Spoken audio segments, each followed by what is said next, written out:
Okay, good morning, everyone. Are there any questions before I start? Was the homework long? Little bit long. So I know that next homework should be up by sometime today. We have 5 problems plus 2 MATLAB.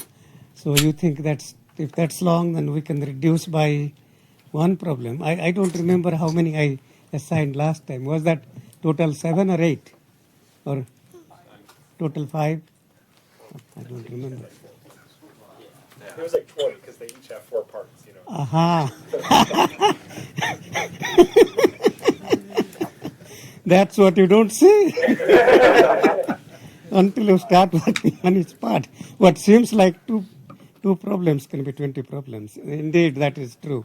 Okay, any questions? I think what I think we could do is, if you find some difficult concepts as you solve homeworks, do send me an email, and I think I can spend time explaining the class. There are lots of tricks and difficult concepts, and you are not expected to learn them. You are expected to learn some of them on your own, some of them from me.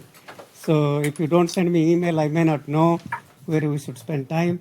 So just send me an email if you think some ideas are not clear, you want me to spend a little more time in class. I am happy to do that. I am here to teach you.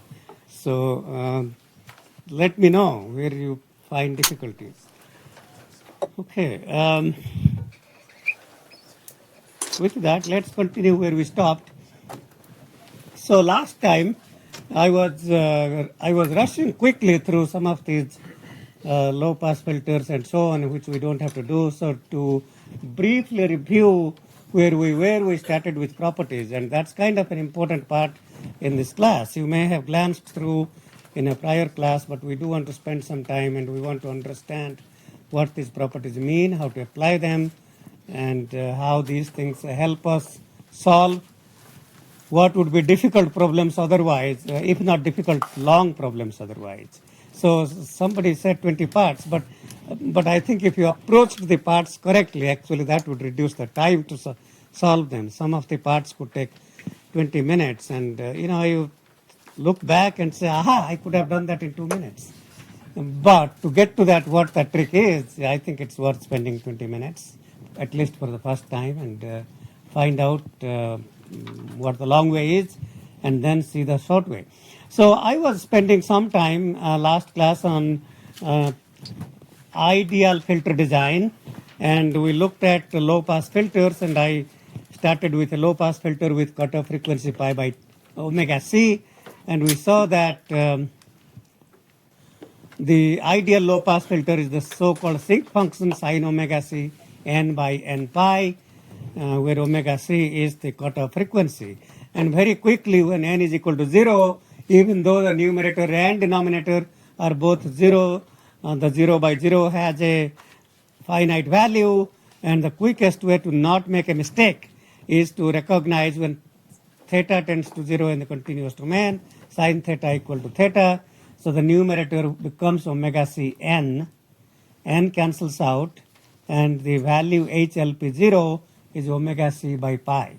So if your cutoff frequency is pi by 3, then at n equal to 0, the value is 1/3. If it is pi by 4, then it's 1/4, and so on. So that's, I'm just pointing out some small mistakes that people may see. So let's take a quick look at what happens when omega c is pi. When omega c is pi, that's really an all-pass filter. Well, you are passing all frequencies. It's 1 from minus pi to pi. So what does that expression tell us? Sine n pi by n pi. A lot of times students will think sine n pi by n pi is a 0. Well, sine n pi, integral multiples of pi, take the sine 2 pi, sine 3 pi, it's all 0. Yes, that's true. But what is not 0 is when n equal to 0. So when n is equal to 0, sine n pi by n pi is 1. Because sine n pi approaches n pi by n pi is 1. And sine n pi by n pi is equal to delta n. That's 0 for all n except n equal to 0, and at n equal to 0 the value is 1. So sine n pi by n pi is equal to delta n. So these kinds of things, well, I mean, in some sense these can be tricky, and it's easy to make mistakes, but I do want to make sure you learn these concepts. That's sine n pi by n pi is not 0, it's delta n. Is that clear? Am I making sense? Okay. So the ideal low-pass filter with cutoff frequency pi by 2 and the sinc function, as you will see here, is first of all, we talked about a couple of things. One, it is non-causal because the values of HLPN are not non-zero. That means they are not zero for negative n. So that means that's non-causal. And the second reason why it is not implementable is because it's infinite length. So we can't implement. We want to implement these things as an FIR filter, as a finite impulse response filter. And of course, we can implement low-pass filter as IIR, and we'll talk about that later on in the class, towards the end of maybe week number 12 or 11 or 12, something like that. But for now, we want to think about implementing these as a finite length filter, FIR or finite impulse response. So if I want a 7-tap filter, then I can keep the center tap half and the remaining 3 taps to left and 3 taps to right. So I have at least accomplished the approximating the infinite length to 7 taps, and then that's still non-causal because the left 3 taps are non-zero. But if I shift that right by 3 units, then what was HLP0 now is H13. So the 0 moves to sample 3. So is it true that H1 e to power j omega will be approximately HLP e to power j omega? So what are we sacrificing by truncating? We are approximating the response. But what is the effect of shifting by 3 units to the right? Any volunteers? Delaying how long it takes for your signal to get through your filter. That's true. That is true. So we are introducing a group delay, and we will talk more about those kinds of things. That's absolutely right. So what is the effect of introducing a group delay in the time domain? What's the equivalent of that in the frequency domain? We are introducing a phase response. So if you go back to our properties, if I delay xn minus n0, the spectrum x e to power j omega is multiplied by a complex exponential e to power minus j omega n0. In that example, if I shift by 3 samples to right, I introduce a phase function e to power minus j3 omega. So they are basically same thing. A time delay in time domain is equivalent to introducing a phase to the frequency response. Okay, good. Okay, so so now H1n looks like that. So it is causal because we have shifted this right by 3 units. It's finite length because it's 7 taps. So if you look at what exactly is the result of this approximation, well, the result of this approximation is that the so-called ideal low-pass filter shown in red, which goes, which jumps from 0 to 1 at minus pi by 2. By the way, if you read the x-axis carefully, it says omega and then multiplied by pi. So when you see this minus 1 to 1, that's really minus pi to pi. Okay, so so it jumps at minus pi by 2, its ideal filter jumps to 1 and then jumps down to 0 at plus pi by 2.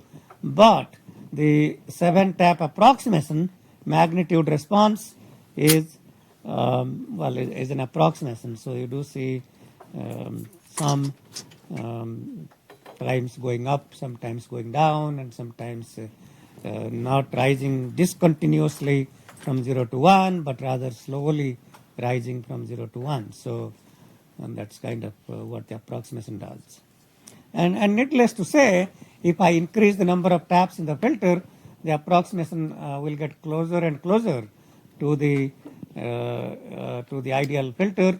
And these, you see here this so-called 3, 1 going. So inside the pass band, you see 1 time going down and 2 times going up. And as the book shows you, and some of you who are reading the book, you will see that if I have 50 tap filter, 51 tap filter, these will be 51 times going up and down, and these kinds of things were discovered by physicist Gibbs, and they are called Gibbs phenomenon. So that's, you will see this cyclic behavior or the going up and down, both in pass band and stop band. That's the result of Gibbs phenomenon. Okay, so okay, we will get back more about approximation, but let's continue with high pass filter. So if I take that low pass filter, ideal low pass filter, which was in our example minus pi by 2 to pi by 2. Now what do we get if we multiply that by minus 1 to the power n? So remember from the property that e to power j omega 0 n means the spectrum shifts right by omega naught. So if I think about omega naught as pi, so I multiply a complex exponential e to power j pi n, which is minus 1 to the power n. Okay, so I multiply minus 1 to the power n to the low pass filter. What will happen to the spectrum? The spectrum shifts right by pi. So so this one from minus pi by 2 to pi by 2, you move that right by pi, minus pi by 2 goes to pi by 2, and then that becomes a high pass filter that passes a high frequencies pi by 2 to pi. So the low pass filter, if you take a low pass filter, multiply the unit sample response, make them alternately positive and negative. Minus 1 to the power n means multiply by a sequence, minus 1 plus 1, minus 1 plus 1, etc. And then that will become a high pass filter.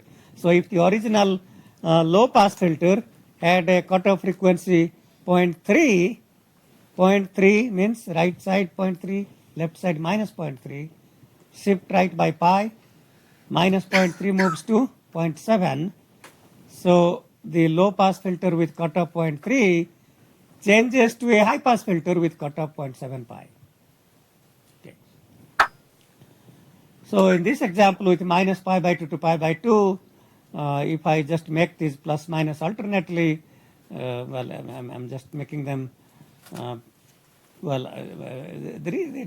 could take that as minus 1 to the power n. It doesn't really, it wouldn't matter because the magnitude would still be same.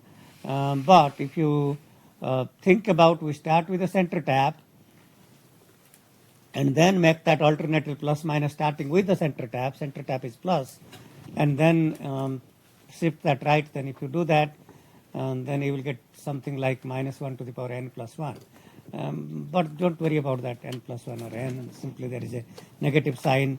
The negative sign does not change the magnitude response. It just adds pi to the phase. And as I explained, it shifts the spectrum right by pi. So h2 e to power j omega is h1 e to power j omega minus pi. And some of you might have seen these kinds of things while doing homework. I mean, that's kind of what one of the main goals of the class is to really understand these transforms and their properties and how to apply them and what their usefulness is. So that's where we'll spend a lot of time.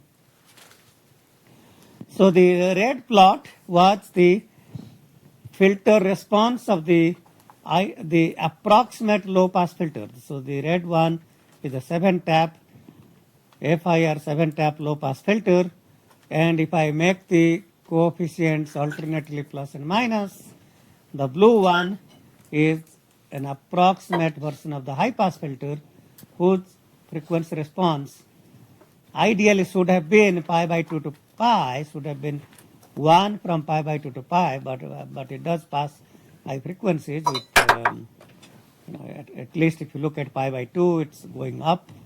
It's not going up with infinite slope, it's going up slowly, and there is a transition bandwidth. The transition bandwidth looks like it starts increasing from about 0.375 pi, something like that, and maybe reaches, looks like 1.2, something like that at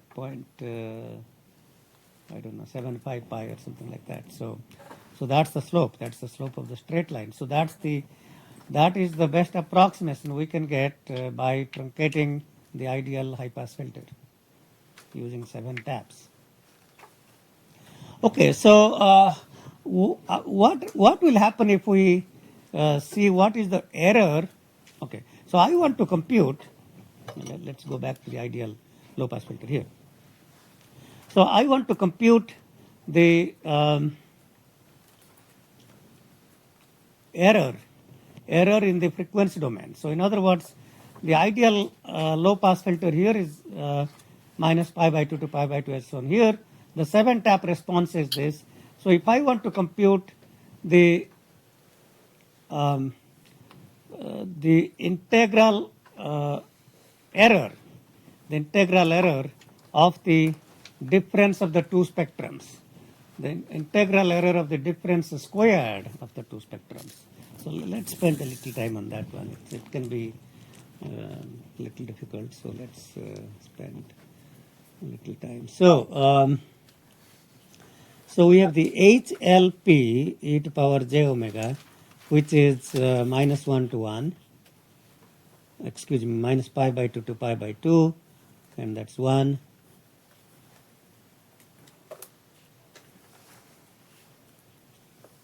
That's 1 period. And now this is simply omega, this is omega c. Okay. So that's HLP, and the H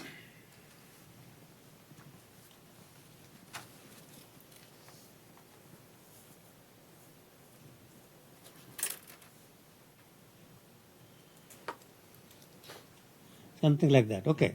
So that's H1 e to power j omega.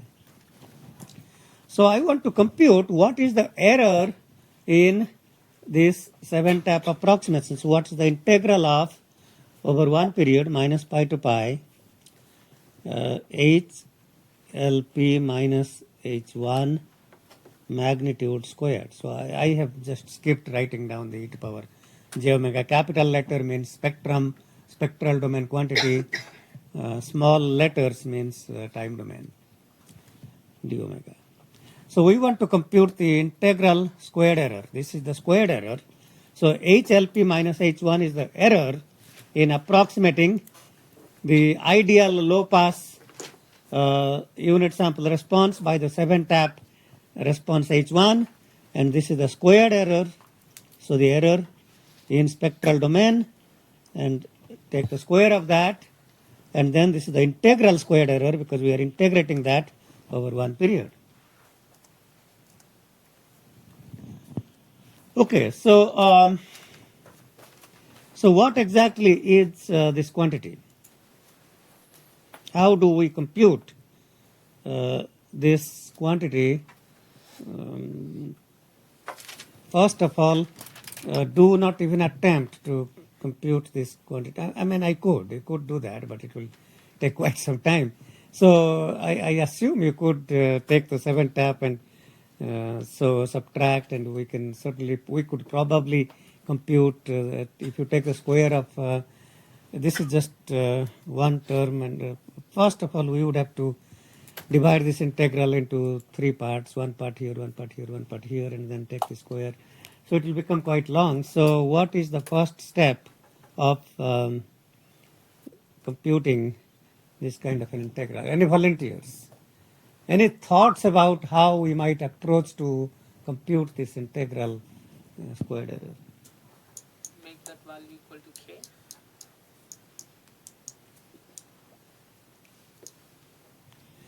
So, so the easiest way to compute this is to convert this frequency domain integral to a time domain discrete sum, and that's done by Parseval theorem. So Parseval theorem says, well, in this case everything is real, so I don't really need to worry about the magnitude sign. So summed over all n x squared n is equal to 1 over twice pi integral minus pi to pi x e to power j omega magnitude squared d omega. So that's the Parseval theorem. Parseval theorem helps us relate the total energy of the signal in time domain to the energy in the spectral domain. So that suggests that, well, if I just don't worry about the twice pi can come here. So that suggests that this quantity that I wrote down will be equal to twice pi times summed over all n from minus infinite to infinite. And so what is the time domain quantity of this? That is HLP n minus H1 n magnitude squared. Well, again, the magnitude really doesn't matter because these are all real quantities. So the Parseval theorem allows us to express an integral in the spectral domain by a sum in the time domain. Okay, so that's the idea. So if I can then compute that discrete sum and then multiply by twice pi, that would be the integral squared error caused due to approximating the ideal low pass filter. Any questions about this? Okay, let's go back. I just want to skip writing a little more of these equations, but we'll come back and maybe I can write them down. So here is what we want to compute. So forget about the twice pi for now. So we want to compute summed over all n HLPn minus H3n magnitude squared. So in order to compute that, we divide this into 3 parts. So first part, so because it is, if you look at, okay, first of all, this H3n, let's see, H3n is not the non-causal version. Excuse me, H3n is a non-causal version, is not causal version. So in other words, the center tap n equal to 0 is half. HLPn is defined for all n minus infinite to infinite. H3n is simply the 7-tap approximation of HLP, keeping 3 taps to the left, 3 to the right. And so from minus, you will see quickly why we are dividing that to 3 parts. If I take the first sum, minus infinity to minus 4, so because H3 is non-zero from minus 3 to 3, so up to minus 4, I replace H3 by 0. Then from minus 3 to 3, there is a mistake here, so that should be plus 3, minus 3 to plus 3. So that should be HLP minus H3, that's we keep as it is, plus when it's 4 to infinity, again H3 is 0 for all n greater than 3. So 4 up to infinity, that's 0. So that's kind of, and now the way we simplify this is, so if you look at, so we add a term, so this actually might, so let me spend time deriving that because that's can be a little cumbersome. So let's continue with that here.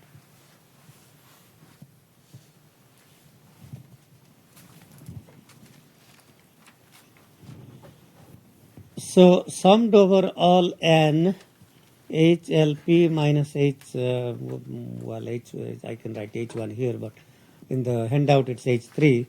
So I think I call that H3 because H1 was the causal version. So okay, we can stick to H3. And that, well, these are all real, so magnitude squared or just squared doesn't matter. So we write that as n equal to minus infinite to minus 4 HLP squared. Remember H3 is 0 in that range, plus minus 3 to 3 HLP minus H3 squared, plus summed over n equal to 4 to infinity HLP squared. Again, in that sum, H3 is 0. H3 is only non-zero from minus 3 to 3. Okay. So, so HLP, the ideal one, is a sine omega c n by n pi for all n.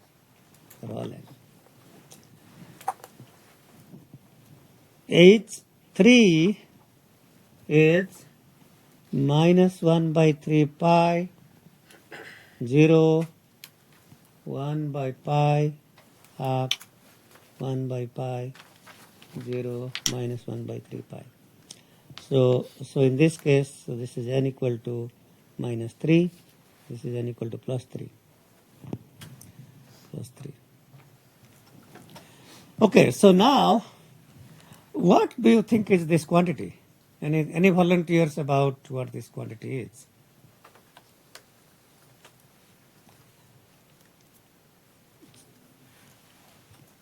So the sinc function used to be like this, and from minus 3 to 3, we have truncated that. So within minus 3 to 3, HLP, H3 is same as HLP. Is that making sense? So in fact, H at n equal to 0, H0, HLP 0 and H3 0 are half. At n equal to 1, HLP 1 and H3 1 are 1 by pi.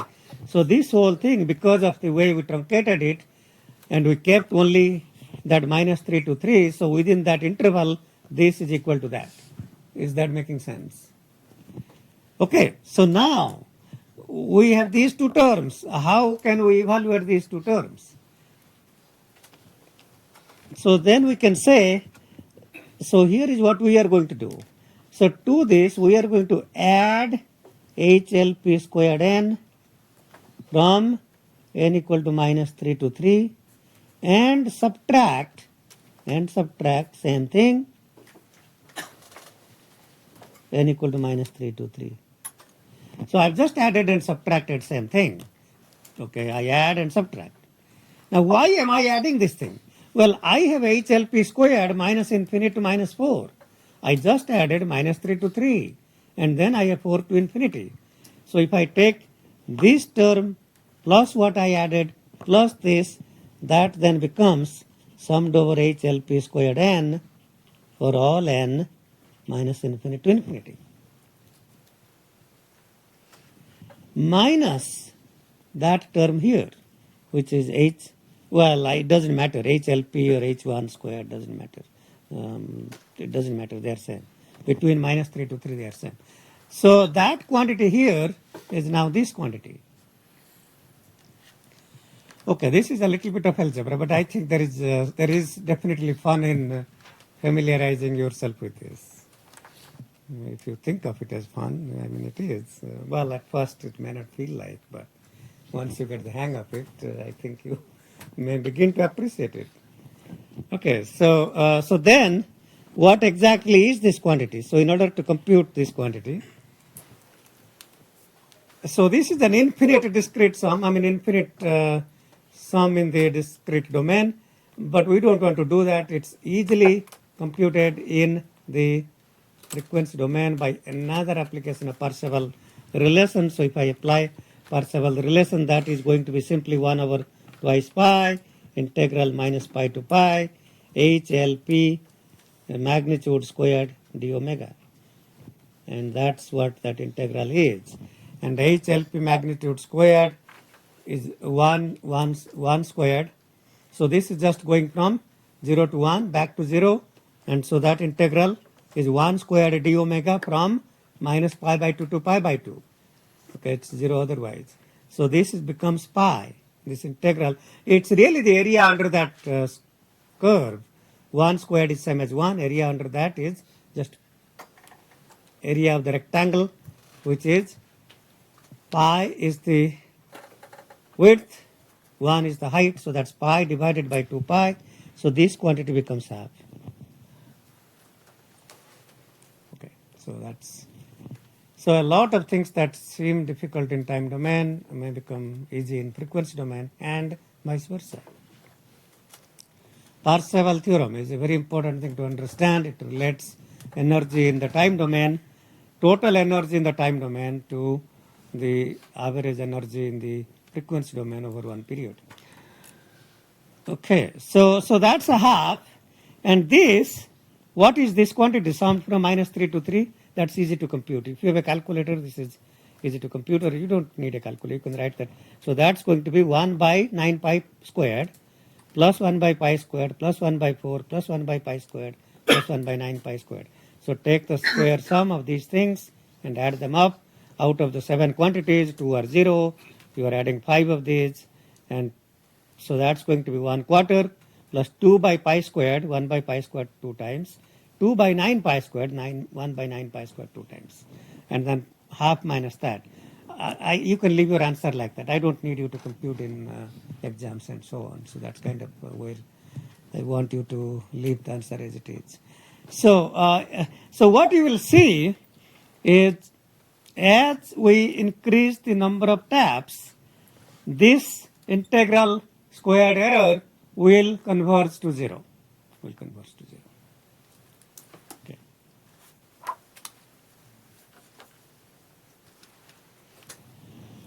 Okay, that's kind of how you can compute the error in a closed form manner. Any questions about this? Yes. Why is the integral of that thing equal to pi of the LP? You are telling why the square sum of this is equal to the integral of this? No, why that integral? Why that integral is half? Yeah. Yeah. Okay. So HLP is 1 from minus pi by 2 to pi by 2 over one period. Okay.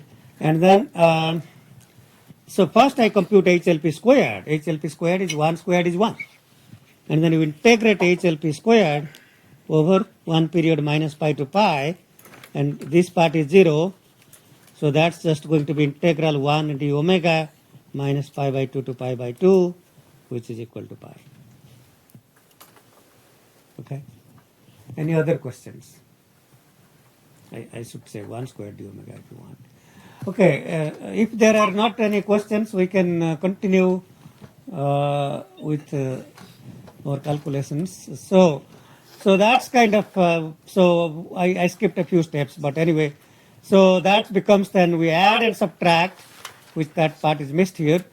So then that becomes the all sum minus infinite to infinite, HLP squared from minus 3 to 3, and that time domain sum becomes integral 1 d omega, and that's a half minus 1/4 minus 1 by pi square taken outside a bracket, 1 plus 1 plus 1/9 and 1/9, and that's the final expression. Okay, so and but as you will see that as I increase the number of taps in the approximation, the this sum will converge to 0, and I think that's, we won't talk more about that. I mean that's kind of it will converge to 0. You can spend a little time, or I think I think the best way to understand that is to see that if we keep more and more terms here, essentially this minus 3 to 3 becomes minus 100 to 100 and so on, and we are accumulating more and more of that sinc squared term, and that's the sinc squared sum converges to whatever that result is, which I guess is pi. Yeah, okay. Or is it pi by 2 pi, half. Sinc square converges to half. Okay. All right. So that's how you can compute the error in approximating an ideal filter. That's the way to compute an expression. So if we want to compute band pass filter, and the slide shows how to compute that by the integral, but I just want to show you a few tricks.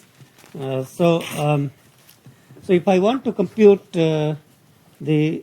again, just familiarizing with these kinds of tricks is a good idea. So if this is cutoff frequency omega 1, omega 2, minus omega 1, minus omega 2.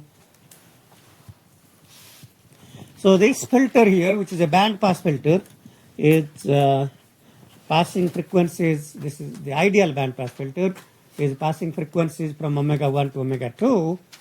So that means I can think of this as, you can do the integral as the slide shows, which is fine, which is perfectly fine. But I can write that as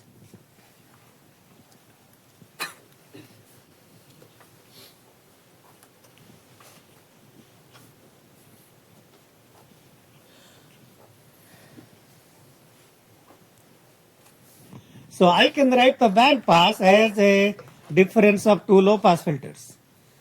So simply all I am doing is I am adding that part, and then so if you add that part you get this, subtract that part, that's what is being subtracted, and then I can relate sine omega c n by n pi. So this is simply sine omega 2n by n pi minus sine omega 1 n by n pi. So you see these kinds of expressions, and so what I am trying to show you is how to recognize what these things are, and that's what I'm trying to show you. So you see an expression like that recognize that as a band pass filter from omega 1 to omega 2 as the pass band.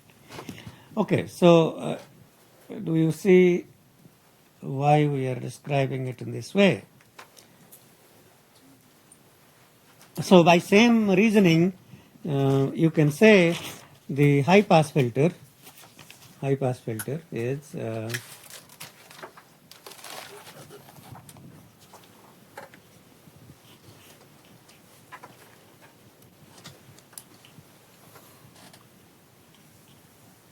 so that can be written as all 1 minus low pass filter. So HLPN is given by the low pass filter, then high pass filter HPN is equal to delta n minus HLPN, which is equal to delta n minus sine omega c n by n pi. So if the high pass filter has a cutoff frequency omega c, and you can then recognize that this spectrum is 1, all 1 here, minus this is a low pass filter with cutoff omega c. So chop off omega c, what's left is the high pass filter from omega c to pi.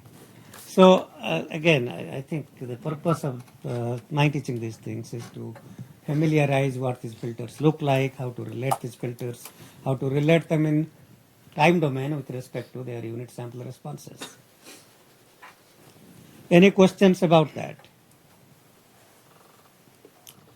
Okay, so let's then get back to, so yeah, I will leave that integral to you to convince yourself that indeed the band pass filter is sine omega to n minus sine omega n by n pi.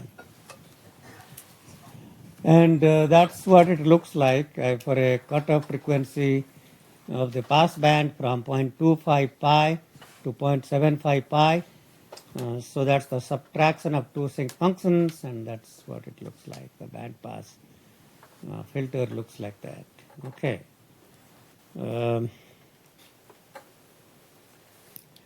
So this slide shows what the filtered sounds, if you take the original sound and then you filter them, what they sound like. So this is MP3 sound, which is sampled at 44 kilohertz. That means the highest sampling content is this. So I think something has gone wrong. Maybe we can't hear this, I guess. Okay, so we have to. Okay, you will do that in your homework. So this homework will have you listen to these sounds, and maybe you did some of that in your past homework, I suppose. I'm not sure. I am not keeping track of what homework I'm assigning, and that's I'm least interested in doing that. Well, I'm not a student in the class doing homework, so I just assign homework because that's what I'm supposed to do. Then you solve them and turn them in. The TA will grade them. Talking about which, let me just say that because the TA is spending so much time, and usually we will pick a couple of problems at random and grade them. So all problems probably won't be graded, maybe just a couple. But read the solutions and find out if you made any mistakes. All right.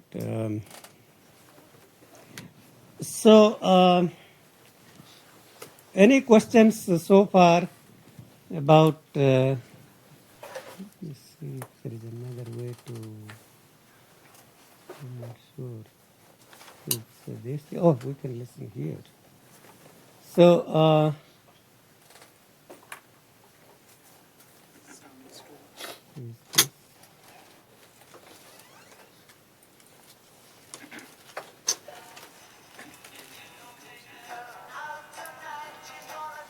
okay, that's the original sound. Okay. So if you think of that as the original content, which is a lot of content up to 22 kilohertz, and then if you just listen to the band, let's listen to the band pass filter, that's 0.1 pi to 0.2 pi. What would that mean? Is it? Yeah, there seems to be some small typing mistake. 0.1 pi would be what?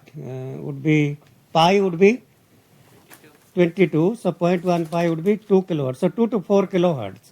So if I filter that sound from 2 to 4 kilohertz, as some of you may recall, our eyes are seeing low frequency content and our ears are hearing low frequency content. So I mean, unless it is audio and there is a lot of rhythm, vibrations, so low pass content we won't lose. We will hear a smoothed version of the sound. The high frequency content we can't hear that. But if you just want to hear what the 2 to 4 kilohertz content might look like. And that's typically what we wouldn't really hear in a speech, but in an audio, you can hear that well. So let's see what this is.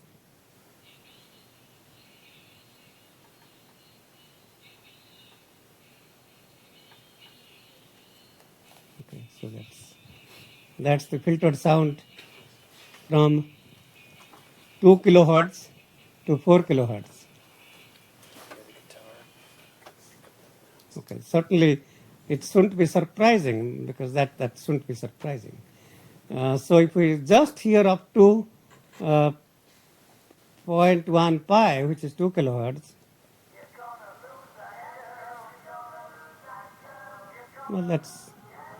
we are not hearing those clink, clink, clink, clink sounds. It's a smoothed version of the original sound. And if you listen to 0.2 pi, you will hear the 0.1 plus the clink, clink sound, but you probably won't recognize the clink, clink sound, because now this is, so the middle sound, this sound here is 0.2 pi is a sum of, if you take the time domain signals, 0.1 pi and add 0.1 pi to 0.2 pi in the time domain, then that's what the content is up to 0.2 pi. Okay. You may have to think about how the content quality has increased. So what is the point of all of this? Why are these things filtering low frequencies and these kinds of things? How do they play a role in our daily life?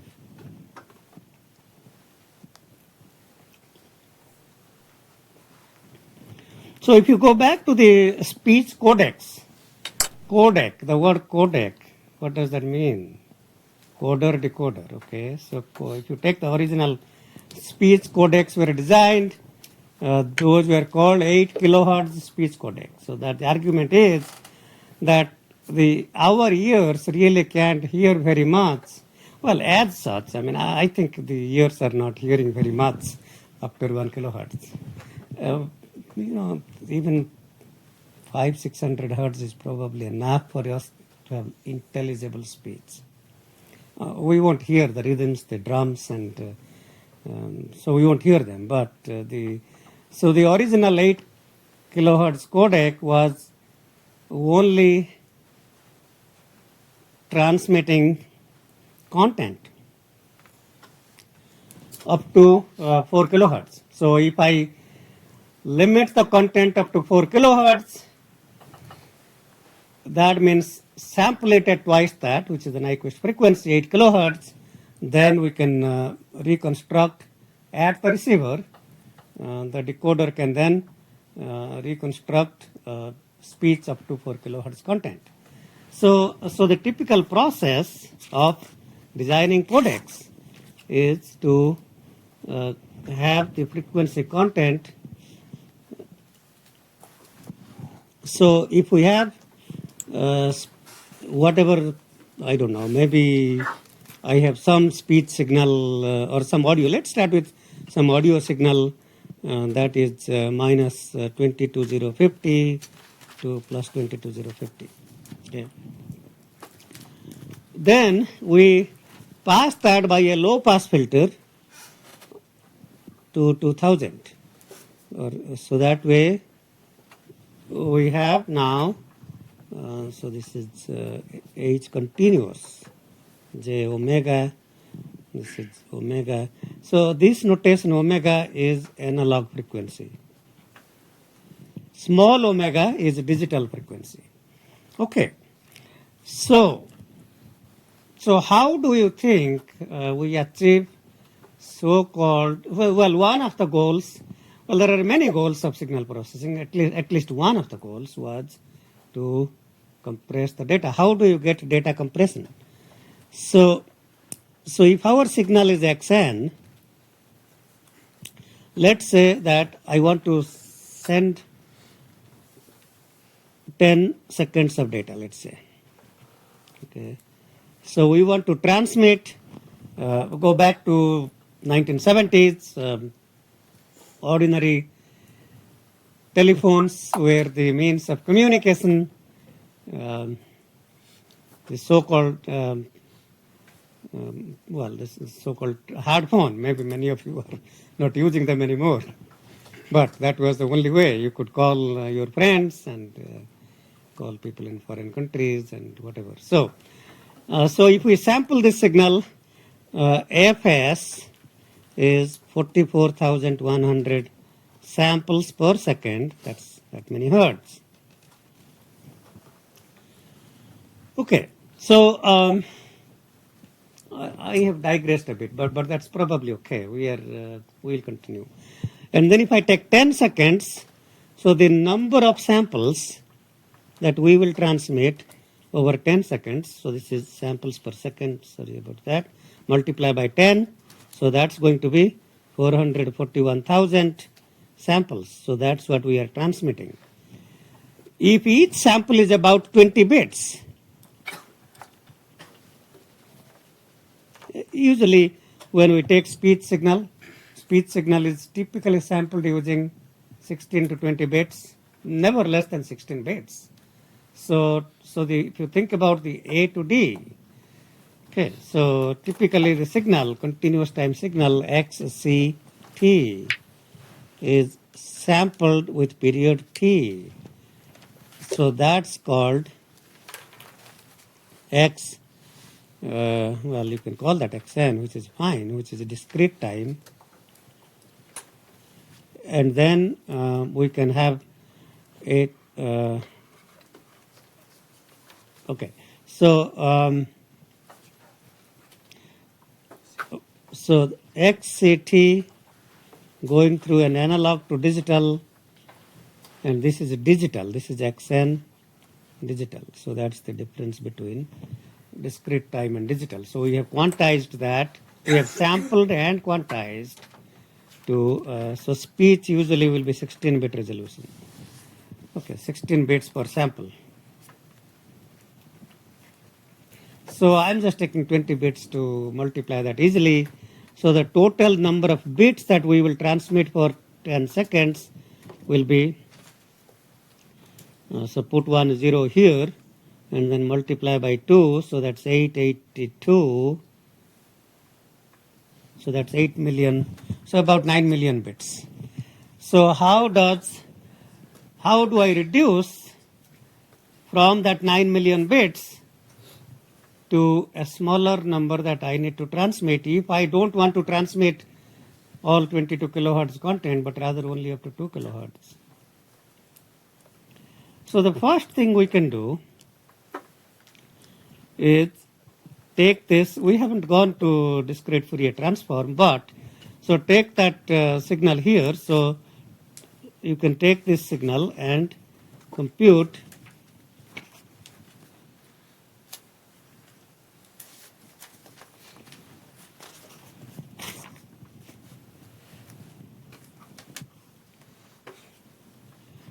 so if I take that 441,000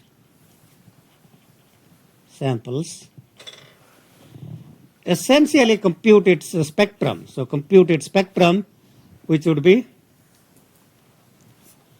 well, if I compute, so we can compute the x e to power j omega, which would be the spectrum, and then you take the sampled spectrum. So if the spectrum looked like that, so this is 0, this is twice pi, this is pi, this is omega. And then the so-called DFT, so there is x e to power j omega, which is the discrete time Fourier transform. And you sample that, we'll talk a lot more about these things, but you sample that, you get what is known as DFT, discrete Fourier transform xk, and that you are getting this sampled version of all those things, okay? So, so I only return so you take a 441,000 point DFT and only return the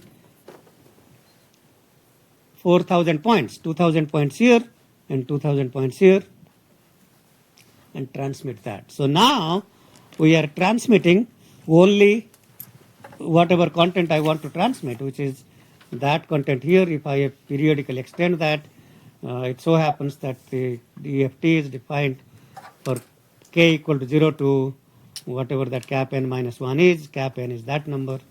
So without going through a lot, we transmit now 4,000 samples. Okay, so that's so as you can see here that we are now transmitting. So we are not transmitting time domain samples. We are not transmitting that. So we are transmitting xk limited to that content in the decoder that then reconstructs xn by IDFT. Okay, so that's what happens. So we transmit the spectral content, truncated spectral content. The decoder is now reconstructing the time domain signal by the inverse DFT. Okay, that's how you get 10 times reduction in the number of samples to transmit. We are not done yet, but I'm not going to talk more. We are not done because as we will see that the so-called prediction of speech, so I can actually bring down, instead of transmitting 20 bits, I can without, well, we lose some content, but I can use signal processing to reduce that resolution 20 bits to 3 or 4 bits. So I get a factor of 10 from reducing the content, the frequency content, and I get another factor of 5 or 6. So I can reduce the total number of bits to transmit by a factor of 50 or so. We'll talk more about how we transmit the fewer number of bits by so-called linear predictive coding, LPC, linear predictive coding of speech. We'll talk about that some other time. I think I can get back to where we were and then spend a little more time. Okay, any question about what I described? We'll have some of you play with these kinds of things, and we're using MATLAB at some point, so you can hear the speech on your own. Okay, so so that completes chapter 2. So now I start the next chapter, Z transform. So we are now going to talk about the time domain sequence Hn now is described by the Z transform called Hz, which is summed over all n Hn z to power minus 1 minus n. So if you think about relating the Z transform to the discrete time Fourier transform, the DTFT, h e to power j omega is summed over all in h n e to power minus j omega n. So in fact, if I compute the Z transform and substitute z equal to e to power j omega, then we get the discrete time Fourier transform. But that is true only if the so-called region of convergence of the Z transform includes the unit circle. Okay.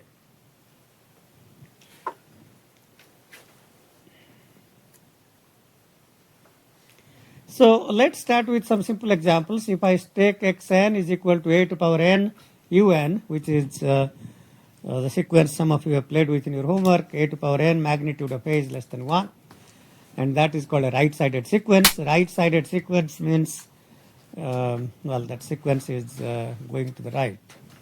Okay. So the Z transform of that will be xz will be a to power n z to power minus n summed over all n, and I can write that as a z to power minus 1 raised to the power n.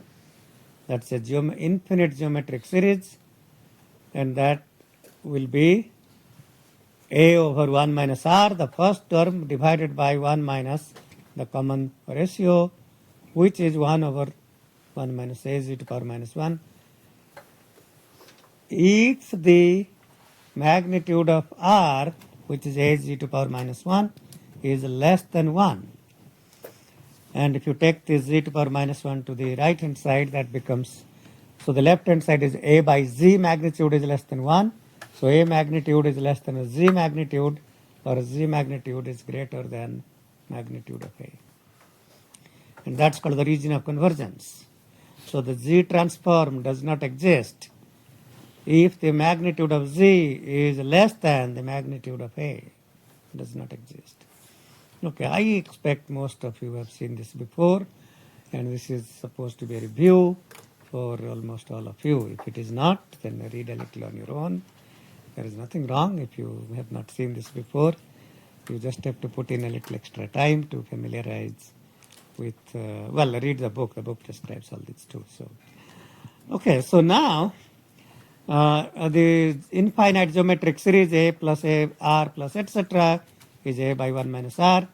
And as I mentioned, if I take the value of A, let's say A is something like 0.6 or 0.7, something less than 1. So if A is less than 1, then the region of convergence is the outer circle of radius A. So the magnitude of Z is greater than the magnitude of A. So in the polar coordinates, the Z equal to magnitude of 0.7 is the circle of radius 0.7. So if you take the circle of radius A at any point, the magnitude of that complex number, so the x-axis is the real axis, the real of Z. If you think about Z as a complex number, x-axis is the real axis, y-axis is the imaginary axis. Okay, so that's what the region of convergence looks like. So in fact, the region of convergence, so let me draw that here so we can, so the region of convergence for A to the power n un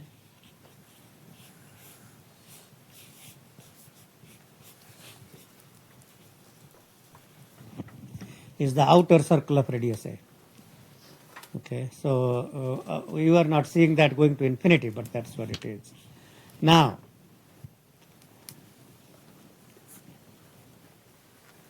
strictly greater than A means the points on this circle are not included. Not greater than or equal to. Strictly greater. Why is that? Well, if you have Hz, which is 1 over 1 minus A z to the power minus 1, and if you substitute Z equal to A, then it becomes A times 1 by A, which is 1, it becomes 1 by 0, and that's not defined. That's why Z equal to A is not included. Is not in region of convergence, ROC. Okay, so that's the so-called outer circle. We will call that outer circle of radius A, and in the next sequence we will see that will be the inner circle of radius A. So the Z transform, if I take that circle here, so this is e to power j omega, Z equal to e to power j omega. So e to power j omega is a complex exponential whose magnitude is 1. So if you take the circle of radius 1, that's called Z equal to, magnitude of Z equal to 1 is equivalent to Z equal to e to power j omega. That's 1 at an angle omega. So in this particular example, the discrete time Fourier transform can be obtained by substituting Z equal to e to power j omega, because the circle of radius 1 is included in the region of convergence. However, if A was greater than 1, let's say A in another example,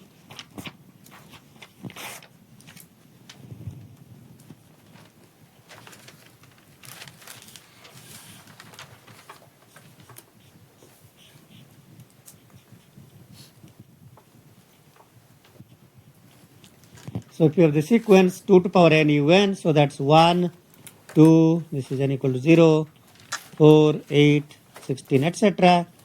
Then the region of convergence, which is the outer circle of radius 2, does not include the unit circle.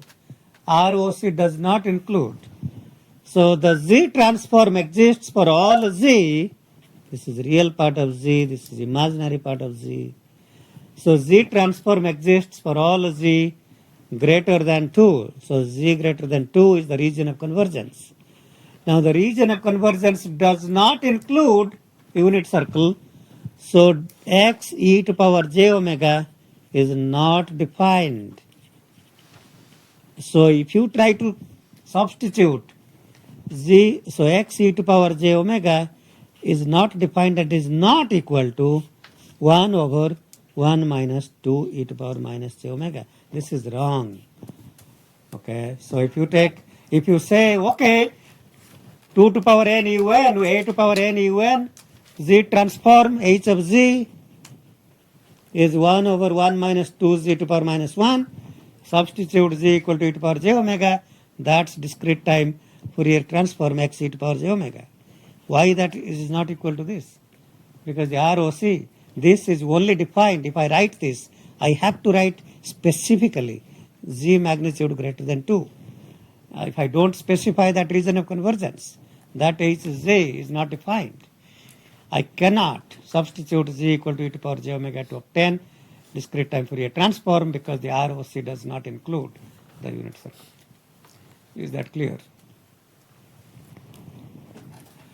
Okay, so let us then continue to the left-sided sequence.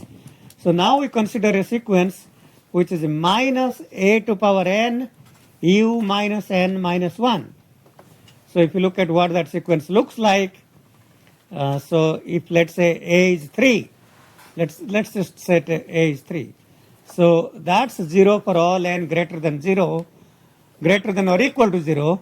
So at n equal to minus 1, so by the way, u minus n minus 1 is non-zero for n equal to minus 1, minus 2, minus 3, etc. So if n is equal to minus 1, we get minus a to power minus 1, that's minus 1 by a, minus 1 by a squared, minus 1 by a cube. And if a is greater than 1 in magnitude, so this will be minus 1/3, minus 1/9, minus 1 by 27, etc. And I'm going to leave you to do the algebra, but if you do the algebra, you will see that this expression for xz is same 1 over 1 minus a z to power minus 1 as the previous expression, which is what we had for a to power n un. So it so happens that a to power n un z transform is 1 over 1 minus a z to power minus 1 minus a to power n un minus n minus 1 is also 1 over 1 minus a z to power minus 1. How is it possible that these two very different sequences are having same z transform? They differ in what? The region of convergence. So the previous region of convergence was the outer circle z greater than a, magnitude of z greater than magnitude of a, that's the outer circle of radius a. You draw the circle of radius a and the outer circle defines h as z. Here if you do this algebra, you will see that the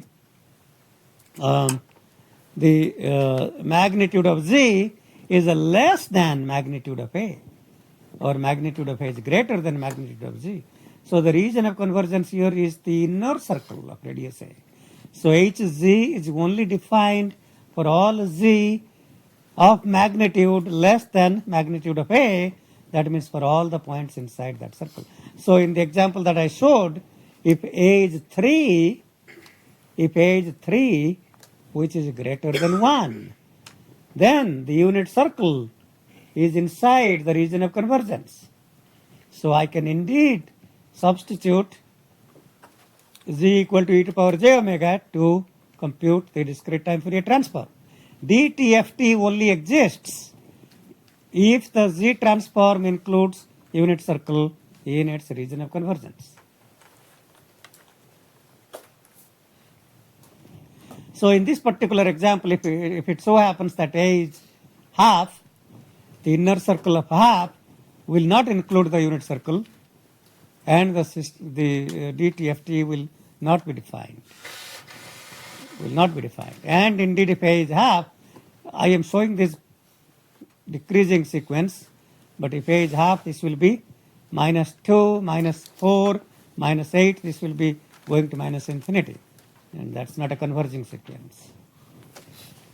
Okay, now maybe we'll just complete one more concept and stop. So system is stable if the ROC includes the unit circle. So any discrete time system of your transfer function h e to power j omega is stable, or a sequence is stable is if the DTFT is defined, and that means the region of convergence includes unit circle. And in that case, we can take the Z transform and substitute Z equal to e to power j omega and compute that discrete time Fourier transform. Okay, so we have talked about the fact that the inner circle corresponds to a left-sided sequence. So this is called a left-sided sequence, sequence going to the left. The other one was called a right-sided sequence, sequence going to the, I didn't probably plot here, a to power n un. So that's a right-sided sequence. Now, if we have a two-sided sequence, then so right-sided sequence, the region of convergence is an outer circle. Left-sided sequence, the region of convergence is an inner circle.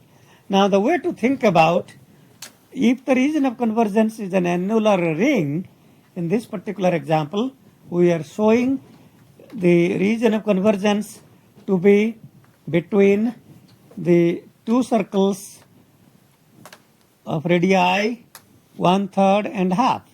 So the annular ring between circle of radius 1/3 and circle of radius half is the region of convergence. So what can you say about the sequence?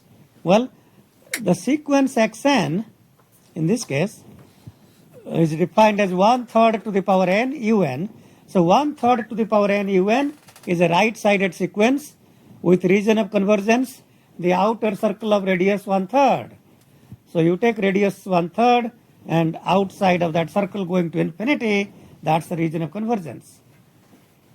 The next one says half to the power n minus half to the power n u minus n minus 1. The region of convergence of that is the inner circle of radius half. Now if you take the intersection of the outer circle of radius 1/3 and the inner circle of radius half, that's when you get the annular ring. Okay, so the region of convergence here is the annular ring, and without some algebra, xz is going to be 1 over 1 minus 1/3 z to power minus 1 plus 1 over 1 minus half z to power minus 1. So that's the annular ring, not including the both circles. So ROC cannot include any pole. In this case, this sequence here is called, the such sequences where ROC is an annular ring is called a two-sided sequence, because the first sequence is right-sided, 1/3 to the power n, and the next one is left-sided. Now you will notice that the discrete time Fourier transform of the sequence is not defined because the ROC does not include the unit circle. Now out of these two sequences, 1/3 to the power n un and the other one minus half to the power n u minus n minus 1, which of these two terms is preventing the region of convergence from including the unit circle? Is it the first part or the second part? The second part is, if you go back to that previous thing that I described, if A is half, that's actually minus 2, minus 4, minus 8, and that's not a converging sequence. So 1/3 to the power n un is perfectly fine. Outer circle of 1/3 includes unit circle, but it's the inner circle of half that does not include the unit circle. So that's what it is making the sequence or the system, if indeed a linear time invariant system had that impulse response, and that would be unstable because of the second part or the left part. Left-sided part creates the instability. Okay, so as I mentioned, z greater than half, and something doesn't seem. So this is another one. Is this another example? Or no, this is a different example. Okay, so the next sequence. Okay, here is an interesting example. So now we have defined xn which is half to power n un minus 1/3 to the power n u minus n minus 1. The first sequence has ROC, outer circle of radius half. Second part has ROC, inner circle of radius 1/3. The intersection of these two does not exist. So if one of you writes down xz equal to 1 over 1 minus half z to power minus 1 plus 1 over 1/3, 1 over 1 minus 1/3 z to power minus 1 without thought, that would be wrong. Why would that be wrong? The ROC is null. The intersection of these two circles, outer circle of radius half and inner circle of radius 1/3, have nothing in common. There does not exist a point in the z-plane for which xz would converge. And why do you think that is happening here? Why is it that the half to power n un is a converging sequence? That's fine. But the second part, 1/3 to the power n u minus n minus 1. So not only that, this is the discrete time Fourier transform is not defined, but Z transform itself is not defined. Sometimes Z transform is defined, but the DTFT doesn't exist if the ROC does not include unit circle. But your Z transform itself is not defined. Is that making sense? Okay, tell me why it didn't make sense. None of those points. Okay, we'll just spend 10 seconds. Okay, so half to the power n un, the region of convergence is the outer circle of radius half, and then minus 1/3 to the power n u minus n minus 1, that is the inner circle of radius 1/3. Now if I take the intersection of all these black parts and the red parts, the intersection of these R1, if I call this region of convergence R1, if I call this region of convergence R2, R1 intersection R2 is the null set. Okay, so there does not exist empty set. There does not exist a Z for which both of these are defined at the same time. Is it making sense now why Z transform does not exist? Very good. We will stop here and continue next class.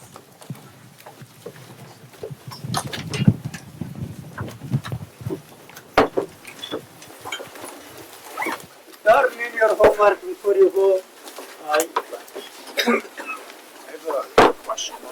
So if we scan the whole thing in PDF and put it in the zip file, Yeah, you will already in the homework. not really. You want to write, you are going to scan, that's a little extra work. I didn't know there was so I can do that next week. Yeah, I mean, if you have, if you email me, I can print it out and do it.